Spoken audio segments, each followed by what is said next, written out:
Hello and welcome. That wasn't an earthquake, that was Steve.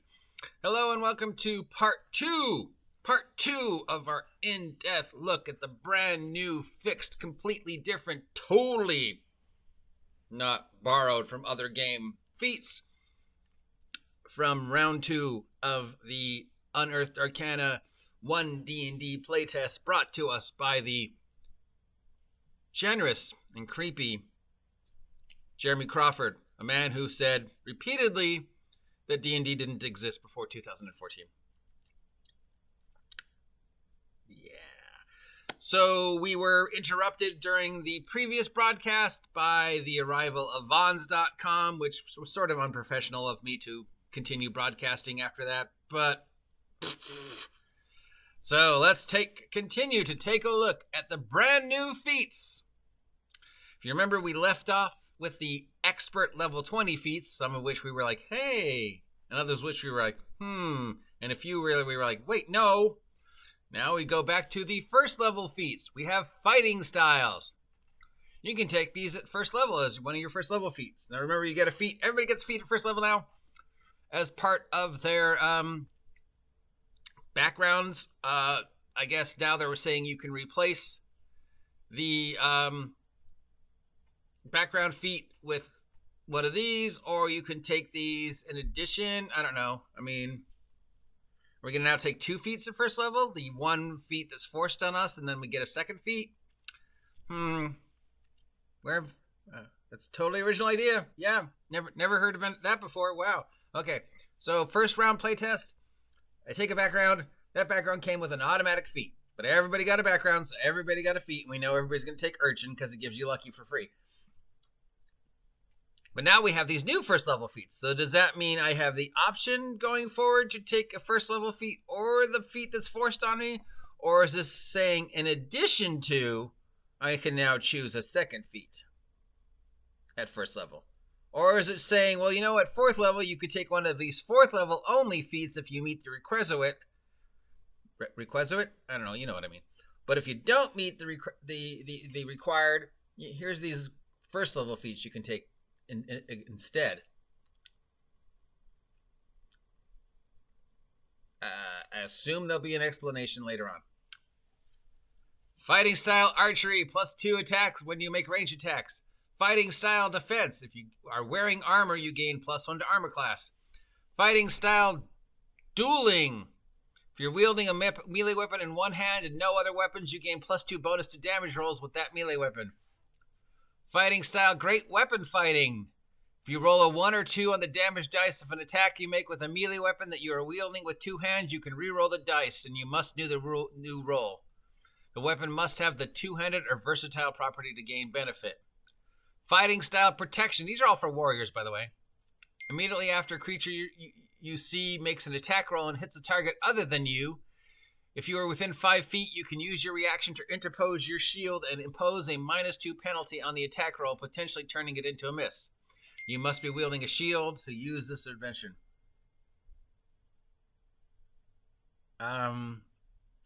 So yeah. You get hit. I see you get hit. I'm within 5 feet of you. If I have a reaction bonus, I can go, nope, and then reduce the attack by 2. Hopefully then that will make it not hit. Because you've already been hit. This is much like the shield spell. It basically rewinds time. You've already been hit. But now I'm saying, nope, I didn't get hit because I increased my armor class by 4. Therefore, I rewound time. Therefore, I never got hit. The 2-weapon fighting. You can make an extra attack of the light weapon property. When you make an extra attack of the light weapon property, you can add your ability modifier to the damage of the attack. Extra attack, which you couldn't do before, I don't think. Okay, now back to 4th level feats. Grappler. You must have a strength or dexterity of 13. You can increase your strength or dexterity score by 1 when you take this. You have advantage on attack rolls against a creature that is grappled by you. Didn't I already? You aren't slowed when you move a creature grappled by you, provided the creature is your size or smaller. When you hit a creature with an unarmed strike as part of the attack action on your turn, you can deal damage to the target and also grapple it. You can use this benefit only once per turn. Noogie! Noogie! Great Weapon Fighting. Great Weapon Master, sorry.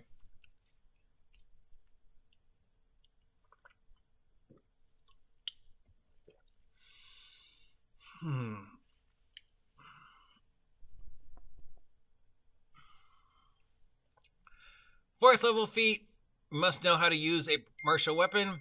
You get to increase your strength score by 1 immediately after you score a critical hit with a melee weapon or reduce a creature to 0 hit points with 1. You can make 1 attack with the same weapon as a bonus action. So if I knock you down to 0 or hit you with a critical, I can then attack you a second time, or if you're down, I can attack somebody else. When you hit a creature with a heavy weapon as part of the attack action on your turn, you can cause the weapon to deal extra damage to the target. The extra damage equals your proficiency bonus. I don't mind that one. That one I kind of like. But you can only do it once per turn. I wouldn't mind seeing that one with other weapons, or, you know, I kind of need now to see how the martial classes look because of this. Heavily armored. You must know how to wear a medium armor. You can choose to increase your strength or constitution by 1, and you gain heavy armor training. So this is only for guys who didn't have it. So basically, if for some reason your rogue wants to wear plate mail at 4th level, now you can. Okay. Heavy Armor Master, 4th level feat. You can use your heavy armor to deflect strikes, granting you new benefits. When you're hit by an attack while wearing heavy armor, any bludgeoning, piercing, or slashing damage dealt to you by the attack is reduced by an amount equal to your proficiency bonus. That one I like. It also increases your strength or constitution score by 1. Inspiring Leader. I guess this replaces the normal leadership feat. You must have a wisdom or charisma of 13. You can increase your wisdom or charisma score by 1. At the end of a short rest or a long rest, you can give an inspiring performance, a speech, a song, or a dance. When you do so, choose up to 6 friendly creatures. The chosen creatures each gain temporary hit points equal to 2d4 plus your proficiency bonus. So yeah, it's leader. You, and you. I believe in you. Get extra things, yeah. Keen Mind, 4th level feat. You must have an intelligence of 13. You can increase your intelligence score by 1. Choose one of the following skills: Arcana, History, Investigation, Nature, or Religion. If you lack proficiency in the chosen skill, you gain proficiency. And if you already have proficiency, you gain expertise. So 4th level, my wizard could now have expertise in Arcana or History. And I can take the study action as a bonus action. And we have a 1st level feat called Lightly Armored. You gain the following armor training: light armor, medium armor, and shield. So if you want to be a wizard and wear armor, now you can. Or if you want to be a rogue and wear better armor, now you can. 4th level feat, Mage Slayer. You have to be proficient in a martial weapon. You can increase your strength score or dexterity score by 1. See, we were talking about how, you could have the ability modifier feat, which gives you +2 to 1 ability or +2 to 2 abilities. Or you can take a feat, because all the 4th level feats are going to give you at least +1 in one thing. So yeah. Concentration Breaker. When you damage a creature that is concentrating, it's a disadvantage on saving throws to maintain the concentration.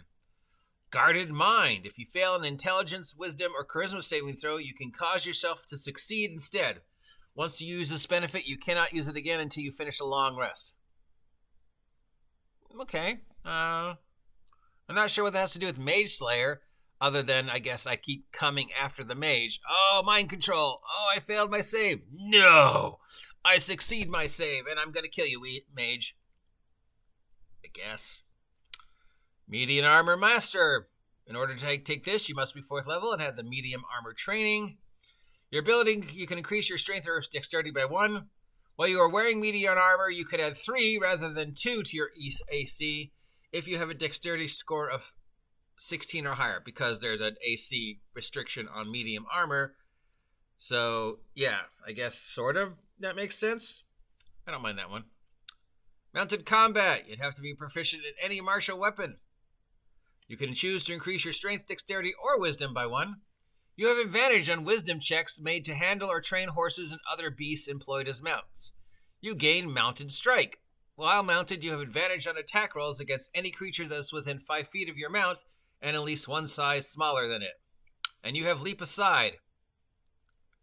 If your mount is subjected to an effect that allows it to make a dexterity saving throw to take only half damage, it instead takes no damage if it succeeds on the saving throw and only half damage if it fails. For your mount to gain the benefit, you must be riding it, and neither of you can be incapacitated. So while I'm on my horse has evasion. That's pretty cool. Veer. While mounted, you can use your reaction to force an attack that hits your mount to hit you instead. So instead of that arrow going into my mount, who has 200 hit points, that arrow will go into me because I have 14 hit points. Because I love my horse that much. The Observant feat. This is a 4th level feat. You must have an intelligence or wisdom of 13. You can increase your intelligence or wisdom by 1. Choose one of the following skills: insight, investigation, or perception. If you lack proficiency in it, you can take it. And if you have proficiency in it, you can now have expertise with it. And you can take the search action as a bonus action. During the middle of a fight, I'm going to go search that chest.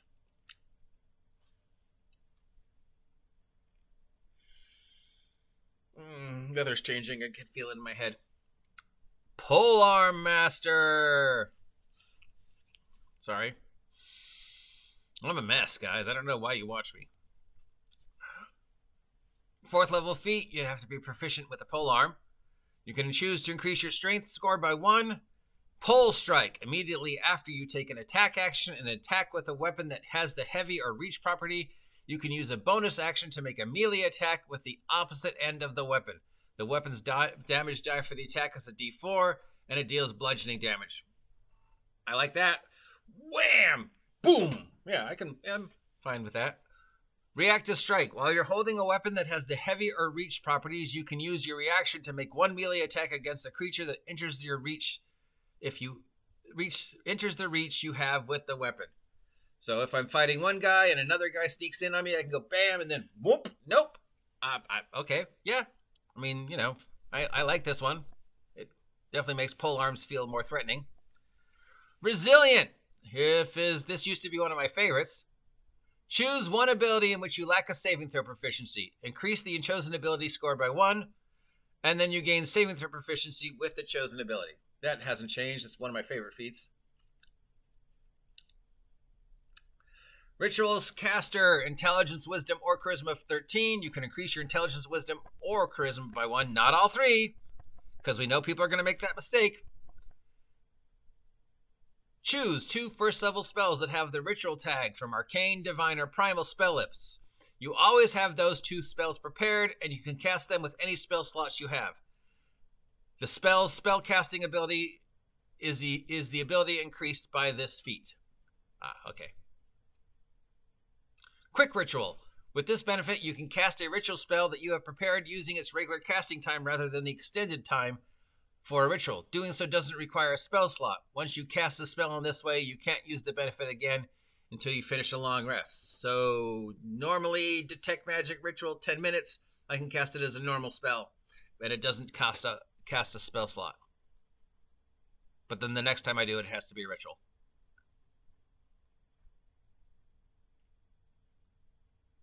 Math. Formulating in brain. Yeah, I'm okay with this. Makes you more willing to use those rituals. Sentinel. Proficiency in any martial weapon. Increase your strength or dexterity by 1.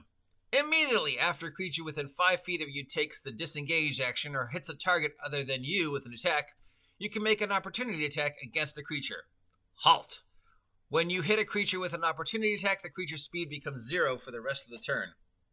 So pretty much the same thing as before, but just written better. Though it could still be written a little bit better. I mean, Sentinel's already pretty awesome. This is just sort of, I guess, fixing it a little and making it a little bit more option. But basically the same. Sharpshooter, proficiency with any martial weapon. Choose to increase your dexterity by 1. Bypass cover. Your ranged attacks with weapon ignore half cover and 3/4 cover. Firing a melee. Being within 5 feet of an enemy doesn't impose disadvantage on your ranged attack rolls with weapons. What about if I'm 4 feet? Long shots. Attacking at long range doesn't impose disadvantage on your ranged attack rolls with weapons. So I can shoot you from really far away without getting disadvantage, or I can get really close and shoot you in the face and not get disadvantage. Shield Master, 4th level feat. You have to know how to use a shield. You get to increase your strength by 1. You have the Shield Bash. If you attack a creature within 5 feet of you as part of an attack action and hit with the melee weapon, you can immediately bash the target with your shield if it's equipped, forcing the target to make a strength saving throw equal to 8 plus your strength modifier plus your proficiency bonus.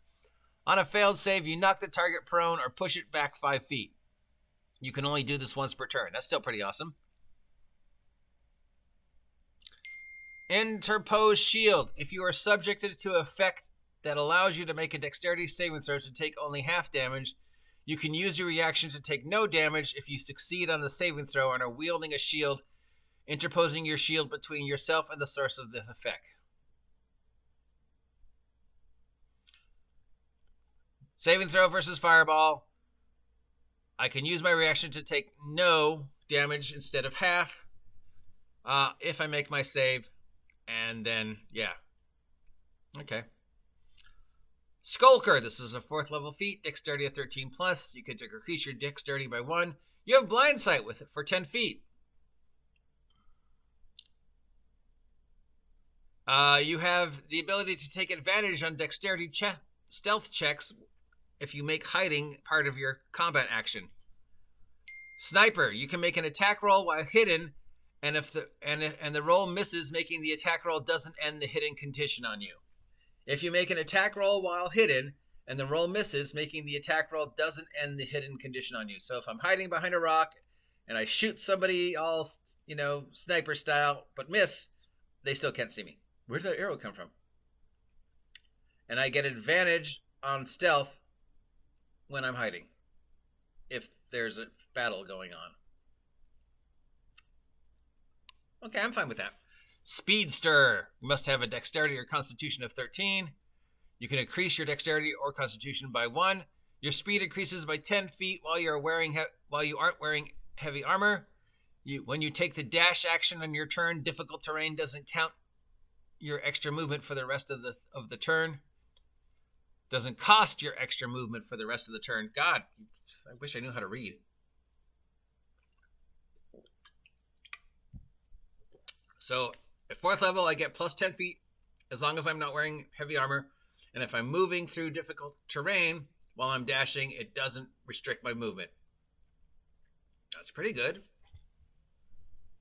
Spell Sniper. 4th level feat. You must know how to cast spells. You can increase your spell casting score by 1. Increase your intelligence, wisdom, or charisma score by 1. Bypass cover. Your attack rolls for spells ignore half cover and 3/4 cover. Casting and melee. Being within 5 feet of an enemy doesn't impose disadvantage on your attack rolls with spells. So now I can shoot people in the face with my Ray of Frost. Increased range. When you cast a spell that has a range of at least 10 feet and that requires you to make an attack roll, you can increase the spell's range by 60 feet. That's not bad. Warcaster. Somebody's texting me repeatedly. You have to be able to cast spells. You can increase your intelligence, wisdom, or charisma score by 1. You have advantage on concentration saving throws that you make to maintain your concentration. React to spell. When a creature provokes an opportunity attack from you by moving out of your reach, you can use your reaction to cast a spell at the creature rather than making opportunity attack. The spell must have a casting time of 1 action and must target only 1 creature. So, Ray of Frost, or Magic Missile, or Searing Ray. Okay, I like that one. You can perform... then we also have something called somatic components. You can perform the somatic components of spells even when you have a weapon or shield in one or both of your hands. So, if I've got a weapon in my hand, I can still go oogity boogie boogie, which I guess I couldn't do before. I mean, I've never seen that come up, but I guess that's a thing. It would be better if I could do it, like, if my hands were tied, I could still do the somatic opponents, because then, yeah. And finally, we have the weapon training feat. This is a 4th level feat. Increases your strength or dexterity by 1. You gain martial weapons proficiency if you don't already have it. So if your wizard wants to use a spell, I guess. I mean, a sword, I guess. And that's it. Then we move on to the spell list. We now have the complete spell list for levels 1 through 9, it looks like. Nothing really, new or different, I don't see. We have the 3 spell categories now. Arcane, Divine, and Primal. I still think they should make Primal and Divine the same thing, but, that's just me. I'm not seeing, don't see any new spells. Some spells have moved, but, yeah. Next, we get to the rules glossary, including the latest change to attacks and criticals and natural 20s and natural 1s and other things. And we will go over that in a separate vlog because we've already wasted 20 minutes racking our brains over the feats. Some of the feats sound perfectly fine. Others of the feats sound way better than they used to be. Mostly it just feels like they kind of cleaned up the feats. So any level of things you didn't understand, they tried to fix. I think a lot of them need more bullet points, clarifications. You definitely need to enforce the fact that when you get that stat bonus, it's only 1 of the stats. You don't get a +1 to strength and constitution and dexterity. You get a +1 to strength or constitution or dexterity. Not all 3, because we know people are going to make that mistake. Yeah, so that's it for the feats. What do you think? We got 2 whole rounds of the feats today. Hopefully I haven't wasted any of your time. Remember, I'm doing this so you don't have to. Yeah. I mean, I've never been a fan of feats, but all in all, they seem okay. They don't seem greatly changed. Some of the epic feats are pretty epic, but most of them are just like, meh, why would I waste a feat on that? They do feel strangely familiar. I'm having this amazing sense of deja vu. Like I've seen these somewhere before, but I don't know where I've seen them before. Where? I mean, it's weird, isn't it? I mean, I guess I've just played games for so long that, rules in one game just start to look for like rules like from a different game.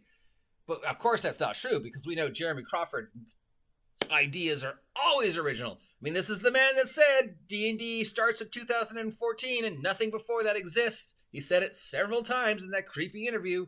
But yeah, I can't think of where I've seen those ideas before. Can you?